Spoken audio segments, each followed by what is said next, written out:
Hello, we are live.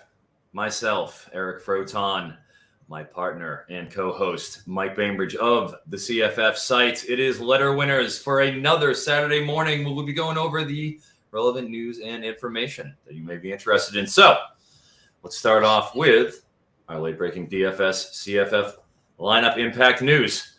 Mayan Williams, once again for Ohio State, out. Just means more love for TreVeyon Henderson. And obviously, we'll get a little bit of Master Teague in there inside. But also, Julian Fleming is shaping up his game time decision. Now, that's not really a big deal for their starting lineup. However, if they're out there giving the business to Maryland, he is pretty much the first wide receiver off the bench. You could see a lot more of Emeka Egbuka today, who caught an 85-yarder the last time he was able to get out there. Only caught one pass, so he went deep. I think he's probably the most logical outside receiver we'll see in his place. Next, Marcus Major, Oklahoma, has been ruled eligible. Now, it won't be relevant for this week, obviously, but going forward, you could expect him to be that third man in the backfield if they want to change a pace behind Eric Gray and Kenny Brooks. Treyson Potts, finally discharged from the hospital, Minnesota. He was in there for 5 days after that Purdue game. Pretty serious stuff. I sincerely doubt we're going to see him, obviously, anytime in the near future for at least this week. Michael, any thoughts on those three news bites? Yeah, I'll cover some of the impacts of the Mayan Williams information later on in my DFS picks. Interested to see what happens there. I don't know, some transfer rumors floating around. Can't blame them with TreVeyon Henderson around. But good news, obviously, on the Trey Potts front with him being discharged from the hospital. In terms of impact on the field, I'm curious to see how PJ Fleck works that running back rotation now. I mean, we saw Trey Potts come in for Mo Ibrahim, get 23 carries a game, so they're leaning on a workhorse. We believe Marquise Irvin is going to be the next man up, a true freshman. But does PJ Fleck give a workhorse volume to a true freshman there? So they have some other pieces in that backfield with Cam Wiley and some others, Bryce Williams, but. Curious to see if he gets a full 20 carries a game. Absolutely. And that is obviously a CFF honey hole, has been for, better part of a decade, dating back to Marion Barber and company. Next up, CJ Verdell, Oregon, has been confirmed to be out for the year. We saw that injury, got carted off against Stanford last week. Did not look good, and that was confirmed. Next, Harrison Whaley, Northern Illinois, is listed as questionable. We saw him leaving the game last week. They've been pretty darn good after going 0-6 last season behind their coach, obviously, Thomas Hammock. Next, Isaiah Bowser will not play this week. Said that it's not season-ending, the injury, and they had kind of he had a cryptic kind of a discussion about it, saying he's optimistic he'll be in a couple of weeks, but that it's not season-ending, but we won't see it this week. Generally, we've seen them go with more of a committee approach with Trillian Coles, Johnny Richardson, etc. We've seen them just kind of – it's been sort of a four-back rotation. Mike, what do you think about some of these news items? Yeah, we'll start with the one closest to my heart with NIU as an alum. I do not subscribe to the Northern Star, the local paper. Probably should, but – so I don't have any insight as to whether or not Harrison Whaley is going to play today. I know there was some mention that he was in a sling when he came off the field last week. Really interested to see if he's going to play because Ontario Brown, the high 3-star freshman, came in, rushed for 100 yards. This is a guy that we talked about extensively during the offseason, had P5 offers. South Carolina, I think he was a commit at one point to South Carolina, but he had multiple P5 offers, made a connection with Thomas Hammock, and decided to go to NIU. This is a really talented player. If maybe Harrison Whaley gets Wally pipped, and we see Ontario Brown step in, and maybe this is his job going forward. So for Whaley's sake, I hope he's healthy because he's been really good so far this season. Absolutely, and they're led by the blonde bomber himself, Rocky Lombardi. Who cannot love the great Rocky? Yeah, you're the blonde bomber. Of course. Well, both of us, we share that designation. Absolutely. I appreciate that, though, very much, obviously. Moving on, Jaren Ealy, questionable against Arkansas. We saw him leave against Alabama, and he was one of my overplays. He was 49.5 on that on DraftKings, and I was like, wow, he ran for 120 yards the year before. Well, Alabama showed us, didn't they? And Jaren Ealy left the game early. Could see a pretty steady dose of Henry Parrish if he isn't able to go. I think he even had over 50 yards last week against Alabama in his stead. Mookie Cooper, finally.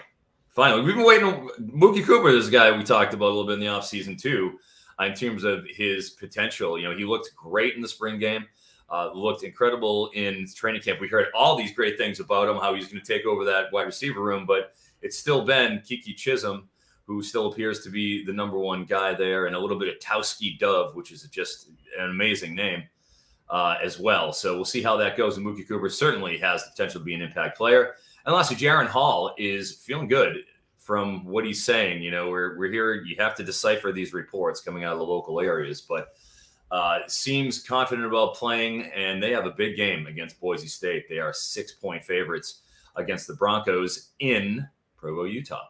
Any thoughts about that, Michael? Yes, if Ealy doesn't play, seamless transition to Henry Parrish. I think they're both similar players. Not necessarily the matchup you want to play against Arkansas. I think they're 38th in rush defense success rate. They're only allowing 13 points a game, fantasy points, to opposing running backs. So Parrish can provide a little bit out of the backfield, averaging around 3 targets, but not a situation, if Ealy doesn't play, that we need to jam Parrish into our DFS lineups. As far as Jaren Hall, again, he's going to play. This isn't a matchup necessarily that we want to play him in as well. Boise State's really good secondary. I think they're 17th in PFF coverage grades. They're only allowing 19 fantasy points to quarterbacks this season. Boise State is. So Jaren Hall can get it done with his legs, but not necessarily a favorable matchup against this Boise State secondary. Sounds good. We'll move on to the sides, and that actually does kind of dovetail with one of my sides here, which is BYU over Boise State. You talked about the secondary. However, I watched all of that Boise State versus Nevada game last week, and their offensive line was absolutely overrun by Nevada, which in terms of, getting heat on the quarterback, they're not BYU, who's got a 36% pressure rate. Boise State's allowing pressure at a 30% rate. Those are both pretty high numbers, obviously. And against Nevada, gosh, Hank Backmeyer, he was under siege, constantly throwing off of his back foot. And he made some nice tosses, no doubt. But the problem is they're only averaging 78 yards a game on the ground. George Holani, who was a preseason darling, is not recovered from the ACL injury. Who even knows what kind of a snap count he's going to be on? And Andrew Van Buren and Habibi Likio have proven to just be average stock and trade backs that really aren't anything special. They're not making people miss. More kind of almost short yardage type of backs, but there's not a lot of explosiveness. So they're a very one-dimensional team at this point, where BYU is obviously a pretty stout defense, number 10 in the nation. They've done a great job at suppressing explosiveness, and we're dealing with a not very efficient, Boise State offense in any pretty much respect. I have real concerns about it. And then you look at BYU, with their ability to run the ball, they're one of the tops in terms of rushing explosiveness behind Tyler Algier. And he's going to be probably a guy that you see in a lot of lineups, at least this week, because, why wouldn't you? He's been as right as rain, and he catches the ball too. So I'm feeling pretty confident about BYU at home. Boise State kind of got exposed last week, one-dimensional offense. BYU's been handling business pretty well. I'm going to go with them. Michael, do you have a side for us? Yeah, my side is just one. Miami, Ohio, and Eastern Michigan under 59. A couple injuries to watch out for here. Jalen Bester was back last week at running back. He got injured again. Brett Gabbert, the quarterback for Miami of Ohio, injured again. Eastern Michigan, what they don't do well on defense, stopping the run. Miami of Ohio can't run the ball, so there's really no advantage scoring there. And 4 out of the 5 matchups between these two teams, 4 of the 5 previous matchups have all gone under. So I like the underplay there. Interesting. Well, I'm going to go with one last side that I wanted to kind of table for discussion with you. I like Michigan -2.5 here against Nebraska. We've seen them have to rotate running backs through. You got Ramir Johnson, who seems to be the preferred hand right now, even though he only got 11 carries last week, still made 72 yards out of it. But against this stout Michigan front that has been smothering through the first 5 weeks of the season, I mean, you really can't have any complaints. But I'm curious to hear what you think. Obviously, they have a pretty potent rushing attack between Blake Corum and Hassan Haskins. Corum has been, he started out hot with those first 3 games, has been a little bit suppressed. What do you see happening in this game? I like Michigan as well, so I would take them at the 2.5. But yeah, I mean, it's going to be close, I think, because what Michigan does well, Nebraska has done well too this season. The top 2 rushing attacks in the Big Ten. Nebraska really has turned around their rush defense. I think they held both Michigan State and Nebraska or Northwestern to under 75 rushing yards.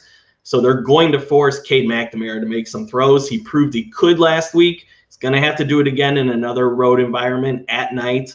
I don't have confidence that Nebraska's going to be able to run the ball against Michigan, like you said.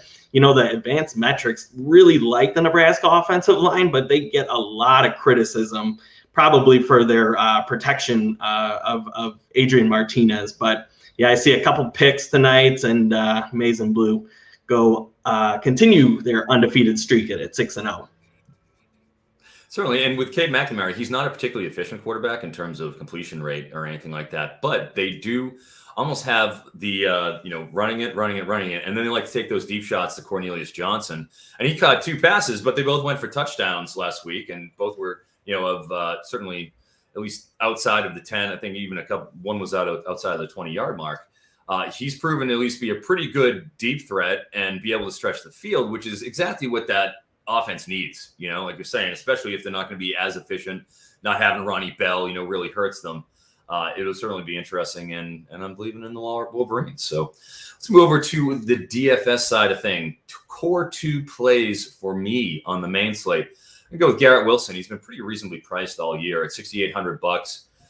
And when it comes down to the wide receivers, there's so much variance with them. And I like to have one guy that I can kind of depend on and say, all right, at least I got a rock here, because I like to take shots, and we'll get to that in my bargain bin stuff. I think you have a couple of good plays here in the 30 to 35, 3,000, 3,500 mark that we kind of haven't had in a couple of weeks that I'm intrigued with. So I kind of want to have one stabilizing force in there, and then maybe take a couple of shots down the board while trying to squeeze in as quality quarterbacks I think we can to make sure we get as much potency as we can out of that position. Next, Jalen Mitchell, Louisville. Well, the Virginia run defense is absolutely decrepit. I mean, I believe they're ranked 121st in terms of marginal efficiency, expressing explosiveness. Not very good at that either. I mean, anything you're talking about with U of A when it comes to defense, obviously they're not very efficient. But when it comes to Louisville, that's they want to run the ball here, and Mitchell is the guy. In terms of his overall talent level, he kind of doesn't blow you away, but he getting the carries. I see 15 to 20 coming. 15 to 20 carries against this UVA defense and this front at $4,600 is a pretty nice guy that you can stick in there. I also like Talapapa on the other side, who's right around that range. I think he's 49. So maybe you can, I've looked at trying to play each of those guys, because I think that you will see productivity in what is destined to be a shootout. Your 2 core plays, Michael. Yeah, we're right in line with that Jalen Mitchell play.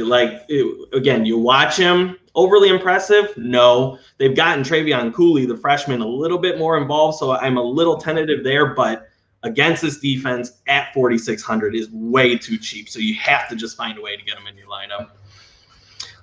For my 2 core plays, Garrett Schrader. I don't know why he's 6,700. 43 points last week, not impressing anybody. I mean, he's got at least 2 rushing TDs in the last 3 games, at 16 carries in each of the last 2 weeks.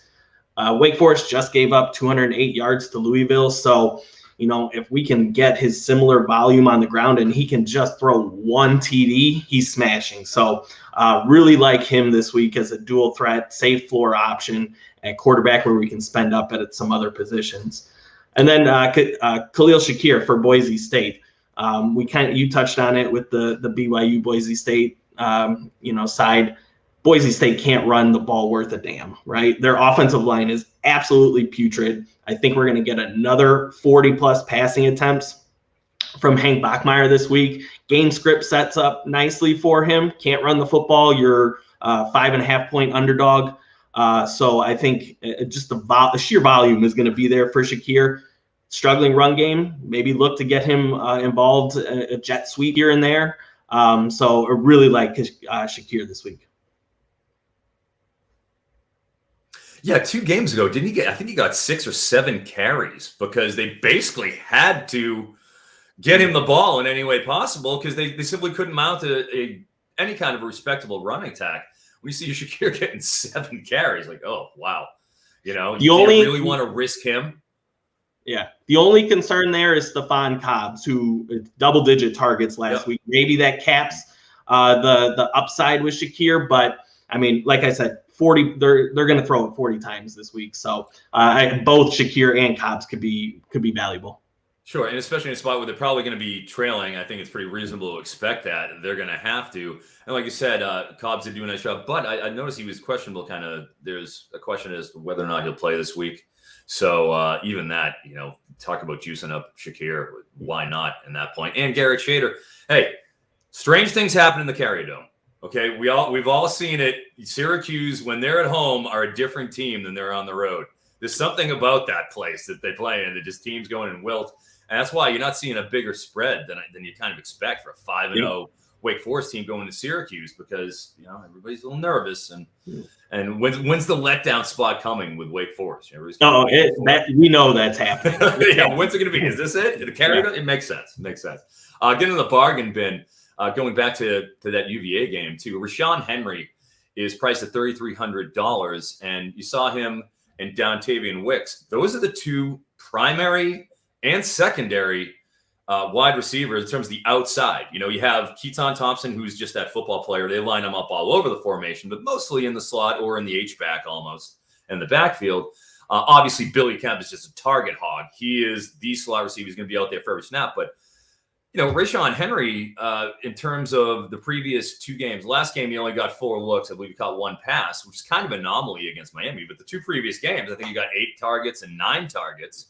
And when you're on the outside and, this is a game that's predicted to be a shootout against Louisville that, I want to say the prize picks, it's like 349.5 on Brennan Armstrong. And I'm afraid to take the under because other than last week, he's gone over 380 yards every single week.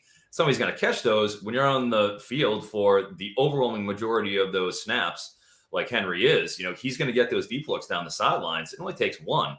In terms of 3,300, I think this is an overreaction to his performance against Miami, which was, like to be an aberration. So that's a smoking deal in terms of the bargain bin. Next, another receiver, Jeshaun Jones, Maryland.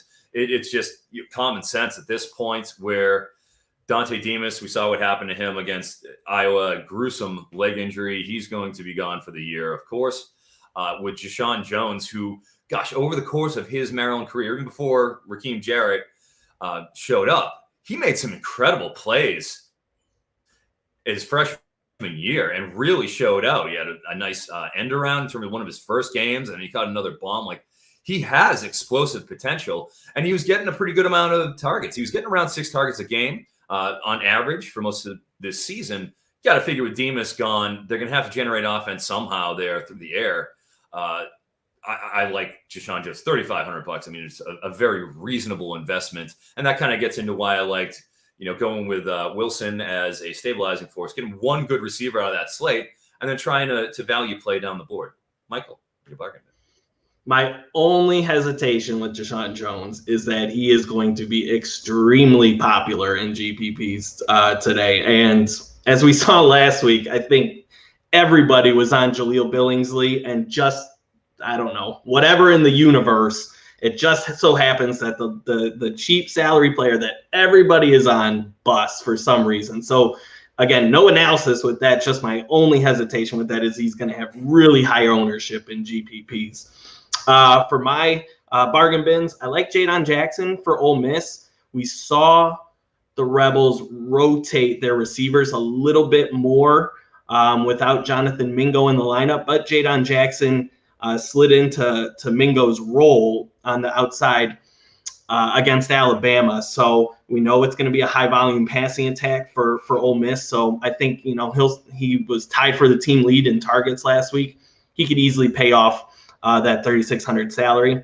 And then, kind of relating to the Mayan Williams news earlier is Master Teague didn't jump out to me from the get-go, but if we think that Ohio State is going to blow out Maryland, which I think they will, Master Teague's probably going to see some carries. He's looked good this year in his limited attempts. I think he's had double-digit rushing attempts in 2 of the last 3 games. He's averaging over 5 yards a carry. All we need is 1 rushing touchdown to pay that off.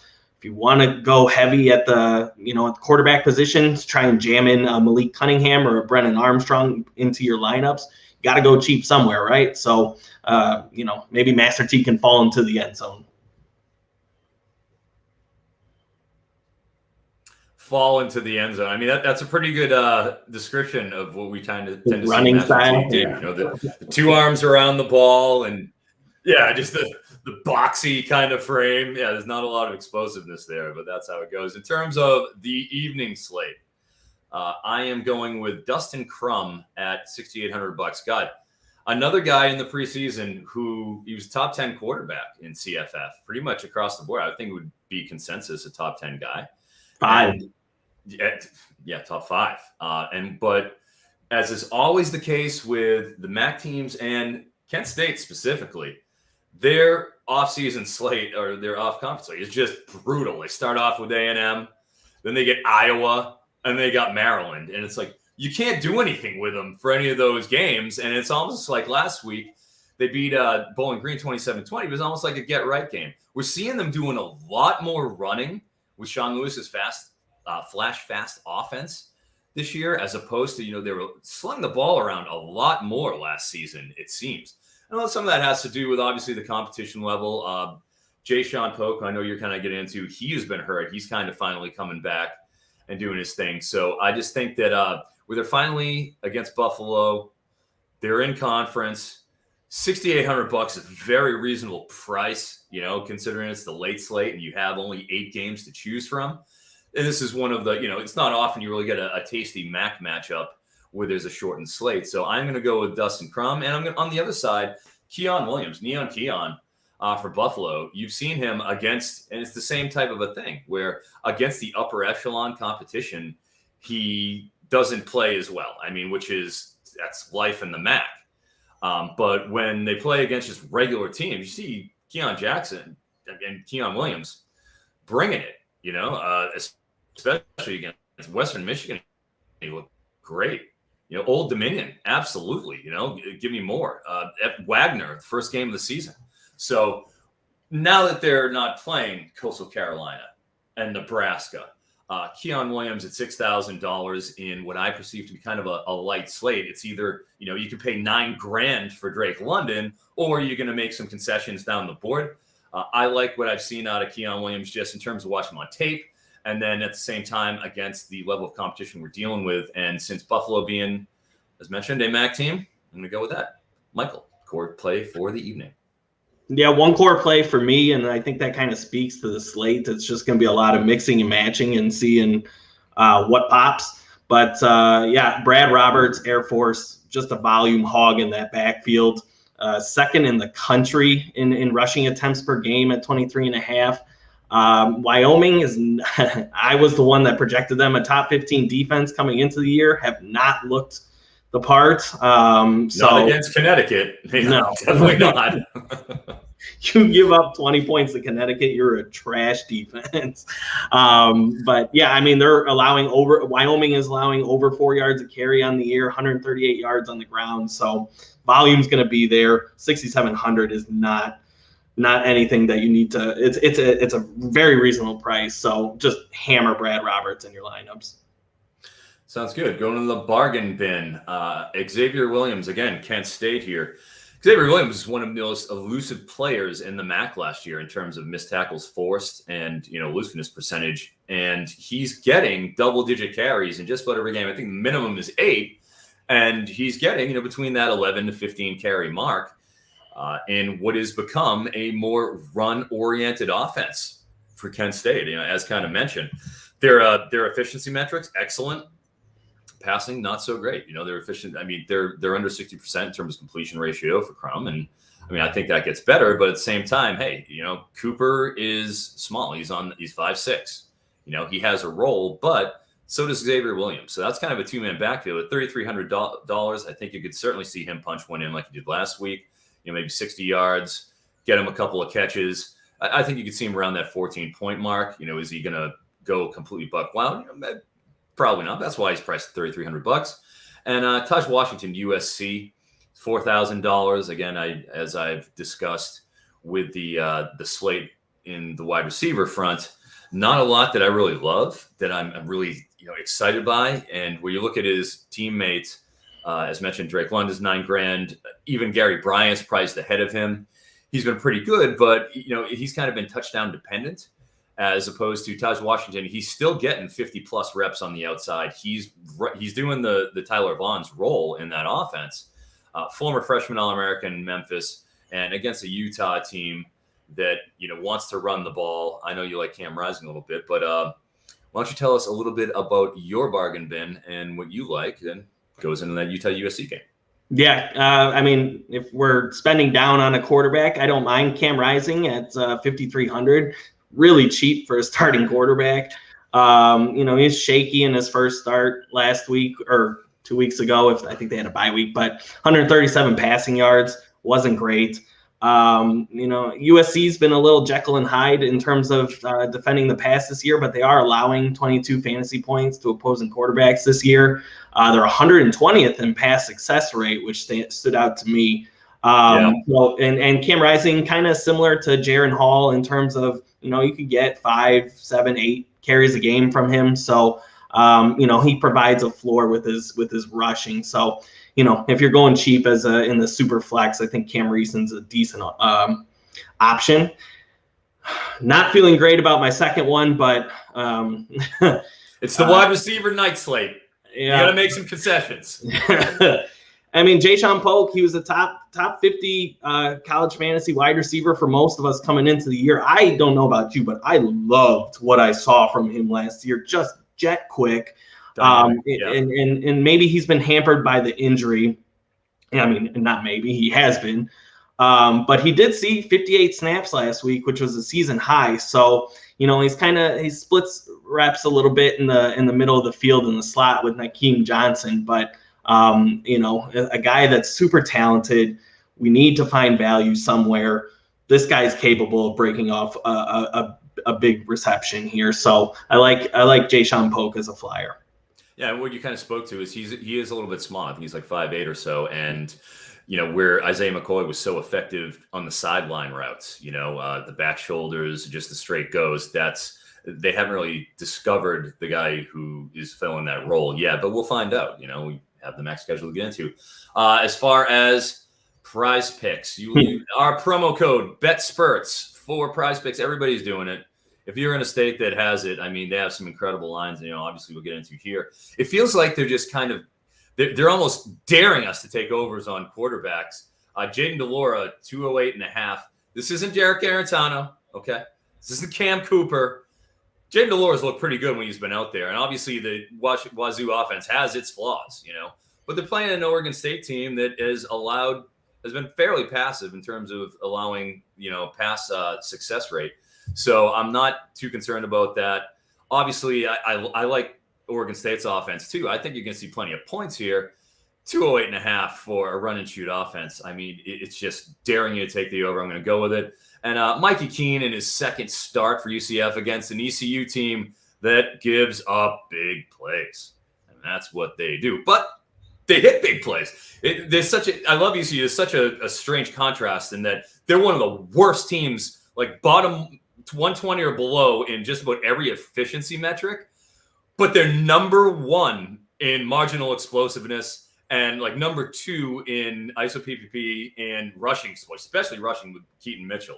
Like it's crazy that team and deep threats. Like they can't under 50, under 60%, like barely over. And Mikey Keene, 188.5. My gosh, they're daring you to take it. This is still UCF here, and it's still ECU.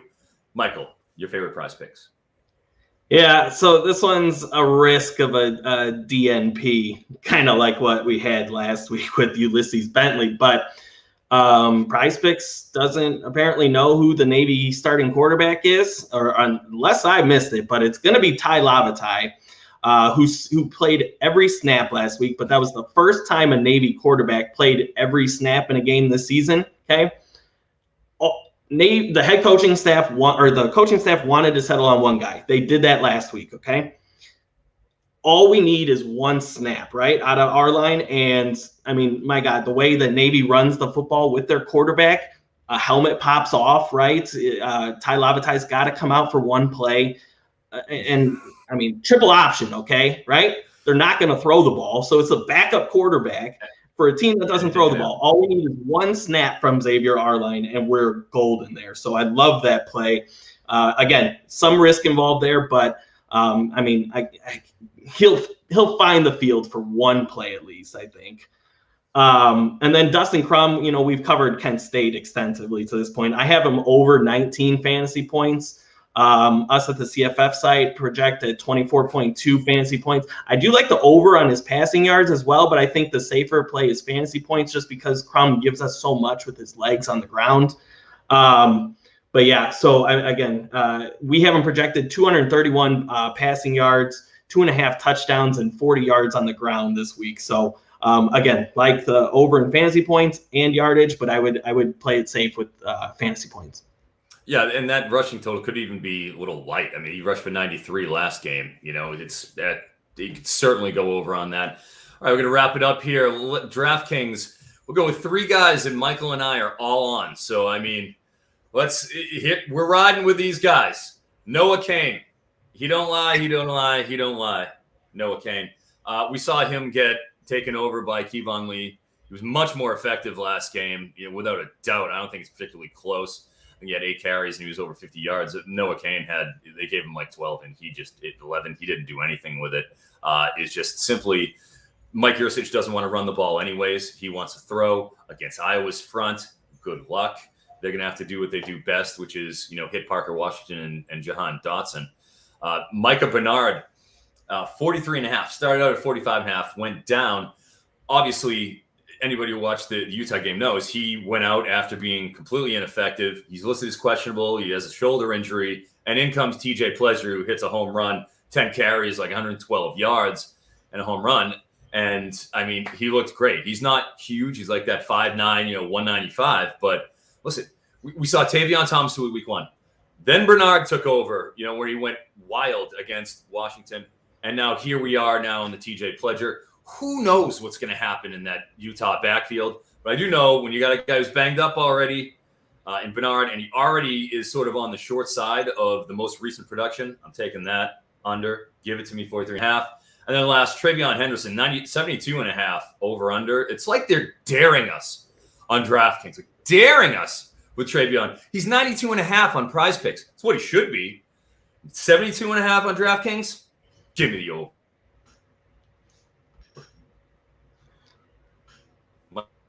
Michael, I know you're on board with those picks, Mike.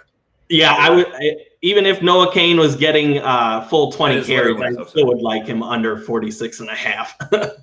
That's just how putrid that Penn State running game is, and that's just how good the Iowa rush defense is. So, yeah, Bernard is the only question here. We just need him to play. Still questionable. Not sure if he's gonna see the field today. Well, anytime you're dealing with somebody who's got a severe injury and is already second in line, like with our line, what are we going to do? You know, it would take the shot. If it doesn't come in, they don't play, they don't play. No skin off your back. All right, well, that's going to do it for letter winners. I am Eric Froton at NBC Sports Edge. Mike Bainbridge of the CFF site and the incredible CFF site Discord server that we all know and love. If you need that up-to-date information, that's where you go leading up to game time. Thank you very much, and have a great Saturday.